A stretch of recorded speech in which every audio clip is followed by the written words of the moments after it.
দুটি সময়ে আপনারা কখনো ঘুমাবেন না। এই দুটি সময়ে যদি আপনারা ঘুমান তাহলে আপনারা গরিব হয়ে যাবেন, ফকির হয়ে যাবেন। রিজিকের মধ্যে কোনো বরকত থাকবে না এবং জীবনের মধ্যেও কোনো বরকত থাকবে না।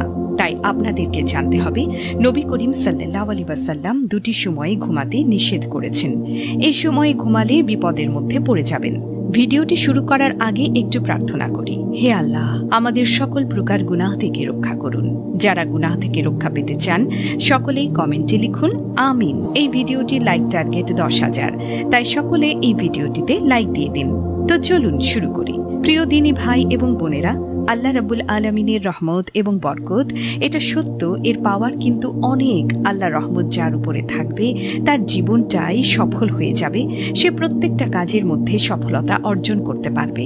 রহমত এবং বরকত এটা সত্য, কিন্তু একজন ব্যক্তি হযরত ইব্রাহিম ইবনে আদহাম রাহমাতুল্লাহি আলাইহি এর কাছে আসে।